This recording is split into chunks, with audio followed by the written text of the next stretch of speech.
You will need the following supplies to get started. Today we're going to look at the element of form in art. We know shapes are two-dimensional flat objects created using line. They can be geometric, such as triangles or squares, or organic shapes, or shapes from nature, such as clouds or leaves. Forms are three-dimensional, which means they can be viewed from multiple angles. Form can be implied, such as in a drawing or a painting, or it can be actual, like a sculpture. Forms can also be organic and geometric. Today we're going to make an organic bird form using clay. So let's get started. So you're going to take your clay and then you're going to roll it between your hands to get it all warmed up. If it's really hard, you want to do this a few times till it softens. And then you want to create what looks like a potato. In the front of the potato, you want to pinch out the beak. So you want to start to form what looks like the form of a bird. You don't want to press too hard in this because if you do, it could crack or it could become too thin, and that would become a problem later on. So you want to keep it fairly thick as you're creating the beak and back feathers.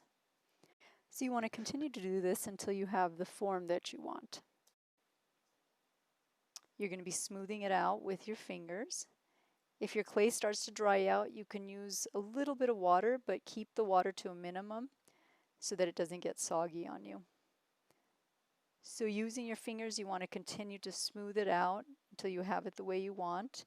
And you'll notice that as you work with it, the clay will start to dry out. So you want to work fairly quickly because this is self-hardening clay. So you want to smooth it till you get it the way you want. Then you're going to take your tool and you're going to make an eye on each side. And then using your tool, you're going to create feathers. So in this case, I'm just pressing down to create lines for the feathers. I'm keeping it fairly simple, but if you'd like, you can create all sorts of textures. If you want to create a design on your bird, flowers, or if you want to create other types of designs, just textures, you are welcome to do that.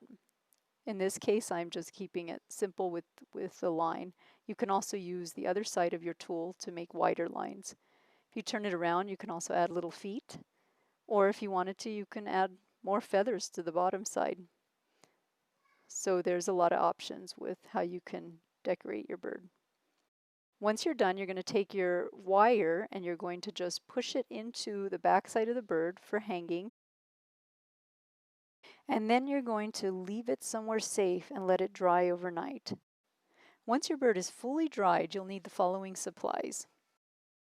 You're going to take your brush and your gold paint and you're going to paint your bird. Try and get all around. You can use your little wire to hold on to it, but be very careful so that doesn't pop out. If that does happen, you can always glue it back in. But you just want to carefully paint your entire bird with the gold. And then you want to lightly wipe down your bird. It's not going to take the paint off, it's just going to give it a little extra shine. Then for cleanup, you want to make sure that you rinse your brush really well. You want to take all that paint off so that the brush doesn't harden with the paint on it, because this will harden if it stays on there.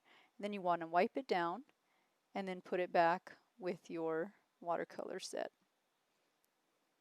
And then you're all done. You can choose a ribbon and give it to somebody special or hang it somewhere special.